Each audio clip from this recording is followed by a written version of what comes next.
Bismillahirrahmanirrahim.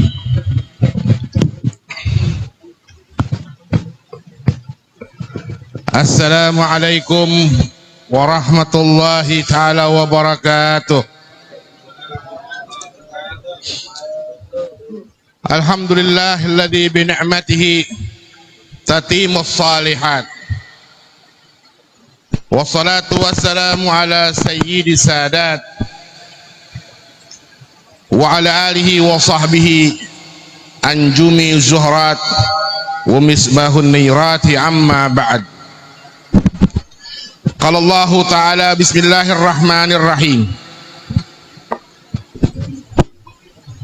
Qul fa bi fadlillahi wa bi rahmatihi fa bidzalika falyafrahu wa huwa khairun mimma yajma'un. Wa qala ta'ala laqad ja'akum rasulun min anfusikum azizun 'alaihi ma anittum harisun 'alaikum bil mu'minina raufur rahim.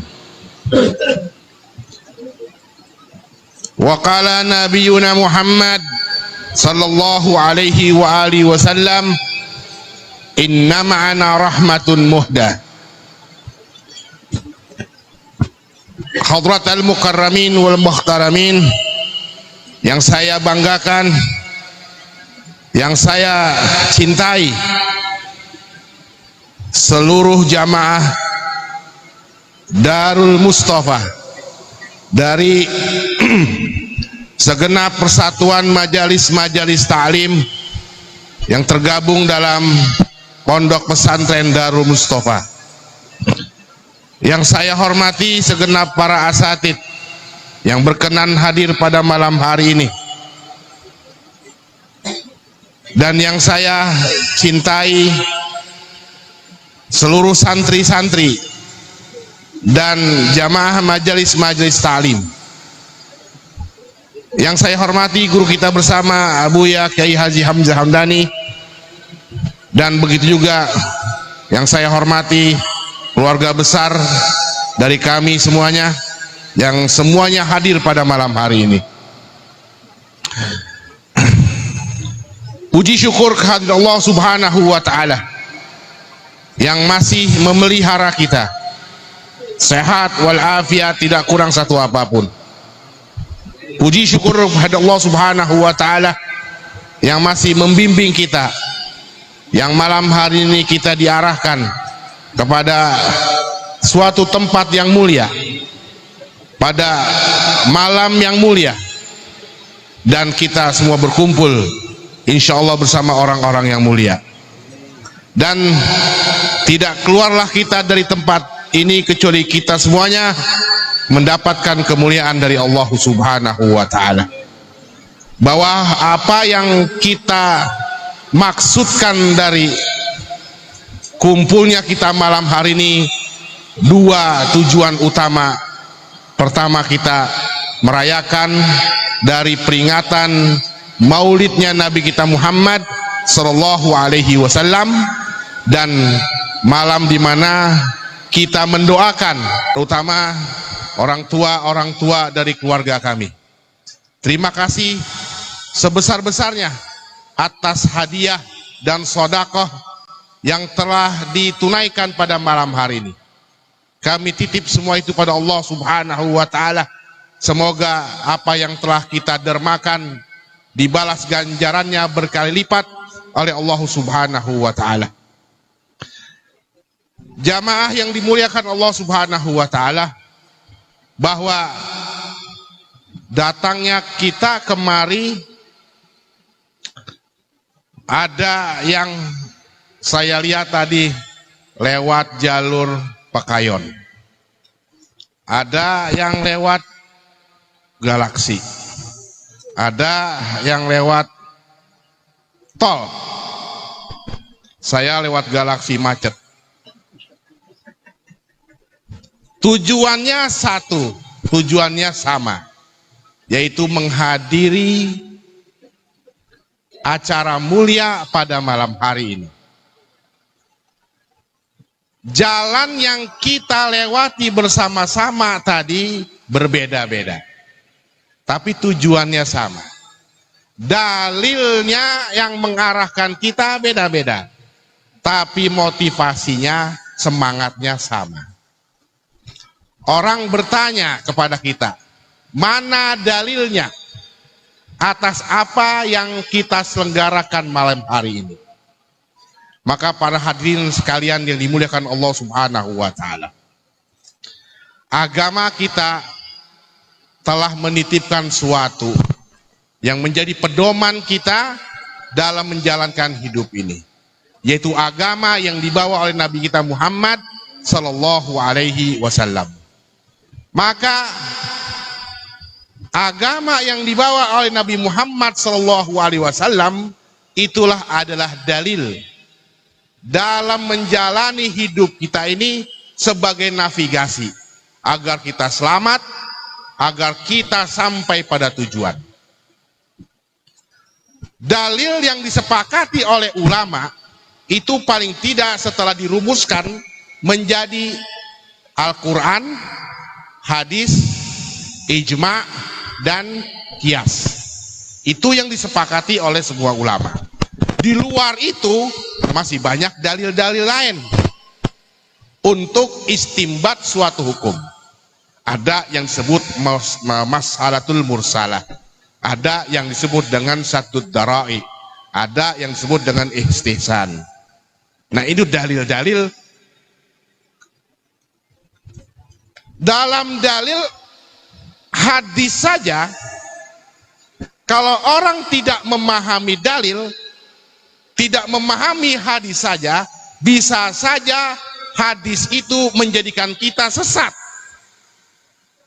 Makanya kalau ahli fikih yang memahami, maka tidak akan sesat.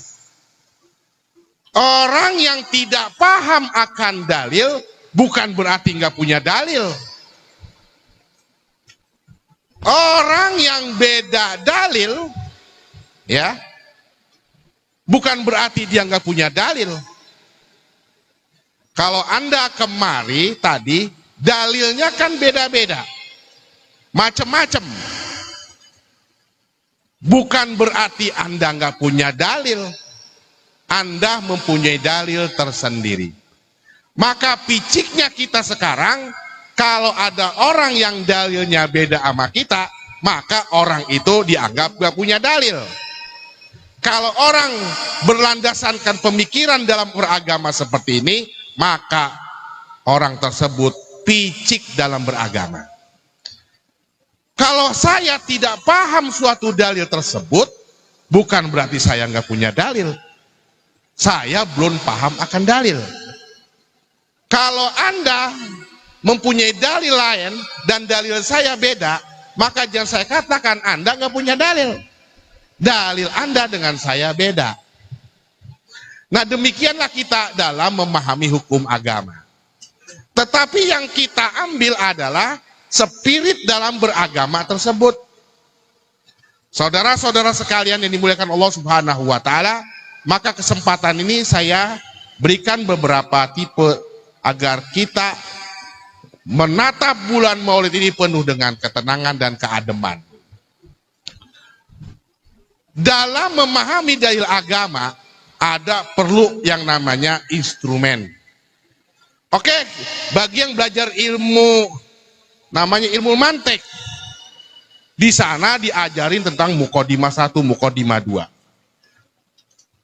Dalam belajar ilmu logika mantek, kita perlu dulu pahamin apa itu definisi. Kalau Anda sama saya beda definisi, maka kita akan sama-sama sesat. Contoh kalimat, semua wanita yang tidak mempunyai suami adalah nakal. Fatimah tidak mempunyai suami. Kesimpulannya Fatimah nakal. Berarti ini dalam ilmu mantek salah. Kenapa? Landasan yang dibangun tidak masuk akal. Semua yang tidak ada zaman Rasul SAW adalah bid'ah. peringatan Maulid Nabi Muhammad SAW tidak ada di zaman Rasul. Peringatan Maulid Nabi Muhammad adalah bid'ah. Berarti pemahaman dibangun atas silogisme seperti ini salah. Nah, Anda juga harus menengok ilmu. Saudara-saudara yang dimuliakan Allah Subhanahu wa Ta'ala, maka dalam konteks keindonesiaan, apa yang kita lakukan seperti ini, coba tengok dari sisi lainnya. Kalau saya katakan, Al-Quran itu adalah agama. Al-Quran itu adalah dalil. Tetapi tafsir itu adalah budaya. Kenapa tafsir adalah budaya? Karena tafsir hasil produk pemikiran manusia. Setiap sesuatu yang merupakan hasil produk dari pemikiran, kreativitas manusia, itulah namanya budaya. Kalau Anda katakan, paksakan bahwa sesuatu yang tidak berlandaskan dalil dan dicari dalil-dalilnya, maka tidak akan ketemu. Saudara, sekarang kita tanya, Maulid itu agama apa budaya? Maulid itu adalah hasil produk kreativitas dari pemikiran manusia. Spiritnya adalah agama. Motivasinya agama. Anda tadi dalilnya banyak menuju Jati Asih, tapi spiritnya adalah ingin memuliakan bulan Maulid. Peringatan Maulid Nabi Muhammad Shallallahu Alaihi Wasallam adalah budaya. Maka kalau kita cari mana dalilnya nggak ketemu, karena Maulid itu bukan agama, tetapi dibangun atas prinsip-prinsip nilai-nilai agama. Makanya orang bertanya, biasanya tidak ada Maulid zaman Nabi, tidak ada zaman Maulid pada zaman sahabat, pada ulama-ulama 300 tahun setelahnya nggak ada, karena memang itu bukan agama. Karena itu baru muncul setelahnya menjadi suatu budaya manusia. Maka kalau Anda paksakan cari dalil, di situ lo nggak ketemu. Rumitnya di sana. Sekarang ada pengantenan, ada kawinan, ada sunatan. Anda bertanya kepada acara sunatan menggunakan instrumen-instrumen perkawinan, kagak bakalan nyambung. Lu nyunatin penghulunya siapa? Yang ditanya adalah sunatan, tetapi menggunakan instrumen-instrumen perkawinan, nggak ketemu. Gitu. Tapi kalau tanya, lu nyunatin habis berapa? Baru nyambung. Kenapa? Spiritnya sama. Nah, para hadirin yang dimuliakan Allah Subhanahu wa Ta'ala, demikianlah kita menjadi rumit ketika kita tidak meletakkan sesuatu pada tempatnya, ketika kita membahas bukan pada proporsinya.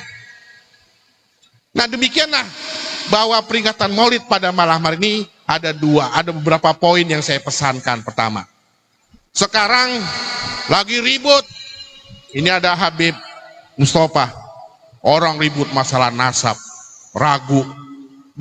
Habib Mustafa tanya, Habib bukan, keturunan Nabi bukan, kan gitu. Jangan pernah berbicara buruk terhadap sesuatu yang terkait dengan Rasulullah Shallallahu Alaihi Wasallam. Itu yang terutama, pegang penting. Sekarang bapak punya anak, ya. Bapak punya anak bapak nakal, berantem mulu, pacaran mulu. Pokoknya anak sial dangkalan. Bapak ngomong sama bapaknya, anak lo, anak setan. Semua mau katain. Kira-kira bapaknya tersinggung nggak? Tersinggung. Bapaknya tersinggung, walaupun memang anaknya seperti itu. Nah, zaman sekarang orang nggak mempertimbangkan itu. Sejak zaman dulu, ada orang mengkritik bapaknya Nabi Muhammad, orang tuanya Nabi Muhammad di neraka. pamannya Nabi Muhammad Abu Thalib di neraka. Nggak habis-habis zaman Daud Gulang. Nggak mau memahami bagaimana cara menjaga perasaannya terhadap Rasulullah Shallallahu Alaihi Wasallam. Sekarang orang berabad-abad tahu bagaimana para habaib yang ada di Indonesia kita sanjung, kita hormati sebagai cucu Nabi. Sekarang orang mulai diusik-usik lagi. Maaf, agak sedikit melebar.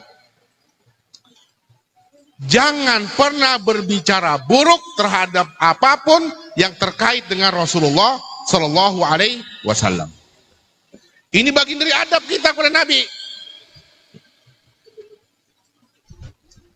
Ada ulama hadis ketika dia mendengar hadis Nabi, Nabi pernah berkata, "Lau anna Fatimata binti Muhammadin sarakat laqata'tu yadaha." Kata Nabi Muhammad sendiri yang ngomong, andai kata putriku Fatimah mencuri, saya akan potong tangannya. Siapa yang ngomong itu? Nabi Muhammad sendiri. Lau anna, Nabi Muhammad sedang berandai-andai, berandai buruk. Tetapi kita jangan berandai buruk pada Nabi Muhammad Sallallahu Alaihi Wasallam.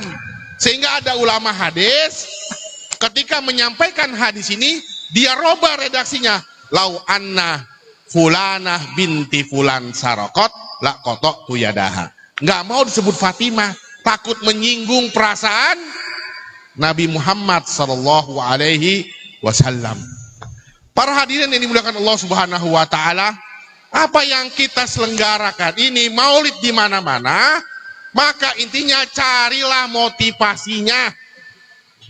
Di mana bentuk kesesatan, di mana bentuk kezaliman yang ada di tempat itu. Nih, sekarang yang nyata, kita sekarang berdiri duduk di sini sama-sama. Ente duduk dengerin sejarah Nabi, salahnya di mana? Ente duduk masuk udah dikasih kotak, isinya apa tuh? Kue, berkah. Ente duduk ketemu sama Habib sama ulama dinasihatin, ilmu, menuntut ilmu. Pulangnya dikasih sampai ngarang. Pulangnya kita makan kebuli. Di mana salahnya? Silaturahmi, makan, dapat ilmu, ya semua mau dapat. Cuman karena perkara ini tidak pernah dicontohkan. Inilah yang kata saya tadi di permulaan, kalau kita beragama dengan cara seperti itu, maka kita ini picik, saudara-saudara. Maka mudah-mudahan dalam menyambut bulan Rabiul Awal ini, ya kita sambut dengan ceria, dengan gembira. Kita ambil motifnya. Kemarin bulan Agustus,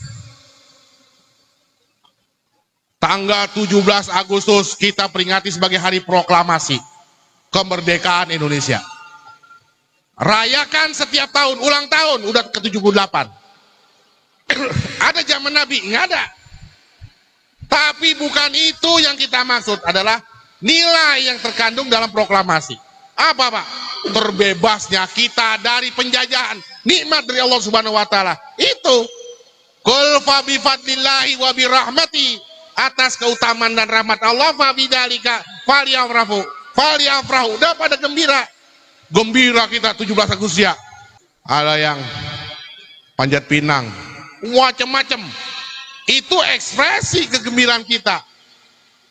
Bulan Maulid, para dai-dai panen. Rabiul Awal, Jumadil Ula masih Maulid, Jumadil Tsaniyah masih Maulid juga.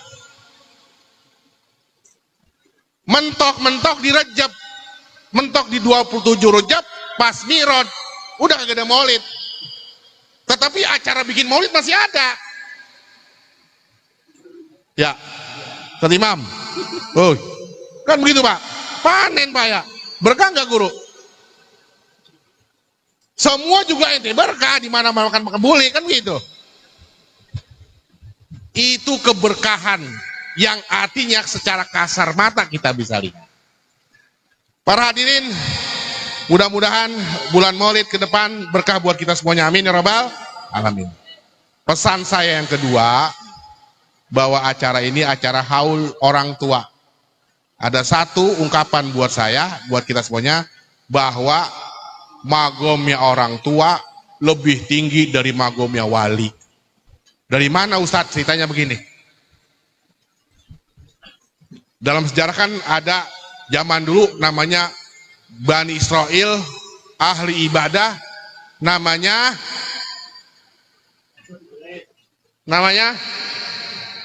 Jurej. Jurej itu ada karomahnya. Ibadah di atas gunung puluhan tahun. Emaknya pengen nengokin Jurej. Jurej pengen tengokin sama emaknya. Diketok pintu, wahai Jurej. Jurej lagi sholat. Pada Jurej kata kitab dia lagi sholat sunnah. Si Jurej bilang dalam hatinya, ya Rob, ummi am sholati. Ini saya terusin sholat apa nyaut panggilin mak? Dia tetap sholat. Emaknya marah. Kata emaknya, ya Allah, jangan kasih mati dia sampai bisa digodain wanita-wanita nakal.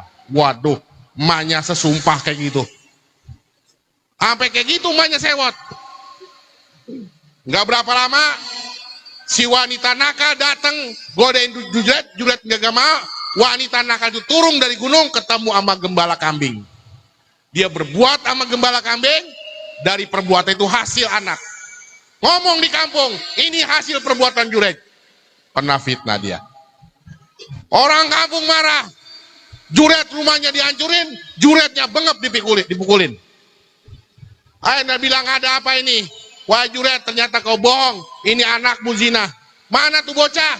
Bocah masih merah, dipegang oleh Juret, digendong, dipencet pusernya. Ya gulam, wahai bocah, siapa bapak lo? Anak masih merah dipencet putnya ngomong, bapak saya pengembala kambing. Karomahnya Juret ada. Anak orok bisa ngomong, dipencet perutnya. Wali karomahnya kalah apa? Sama siapa? Emak. Karomahnya wali kalah sama emak. Emak kalau udah kesal, zaman Nabi ada siapa namanya? Zaman Nabi siapa yang kuat sama emak? Hah? Orang segini banyak nyautnya nggak ada. Alqomah. Ente tahu Alqomah ceritanya Alqomah? Alqomah lewat depan rumah emaknya mau belanja ke pasar. Kata emaknya, Alqomah, ntar pulang mampir ya rumah emak. Iya mak, buru-buru. Jangan sampai kagak mampir loh. Alqomah ke pasar belanja. Emaknya udah masak kedoyanannya Alqomah. Kulit ninjo sama teri.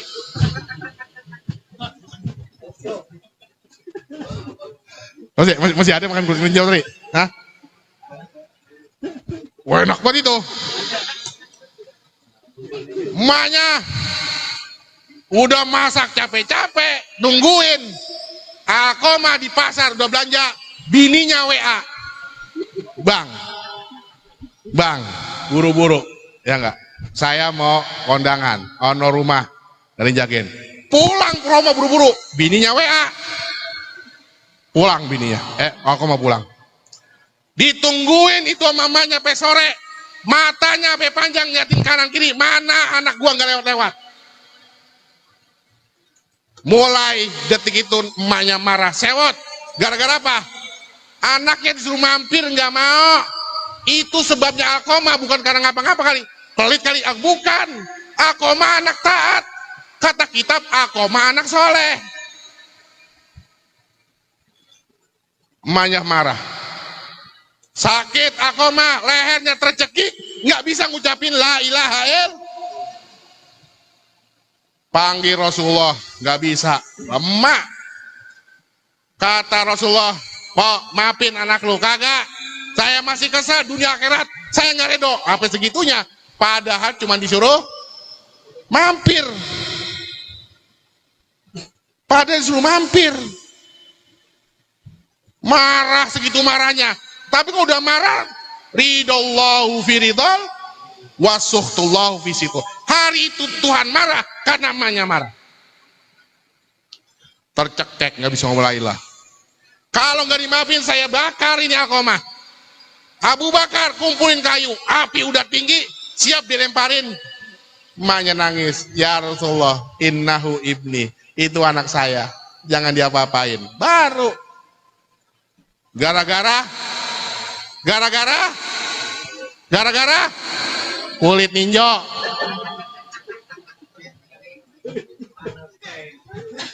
Gara-gara kulit ninjo materi, lu besok-besok kalau malu makan. Orang tuh udah sewot, hati-hati. Tuh emak tuh. Enggak, bukan masalah besar. Juret bukan masalah besar. Alqamah emaknya bukan masalah remeh. Juret, wali, walat. Lu tukang telur. Ya enggak? Mau ngelawan malu.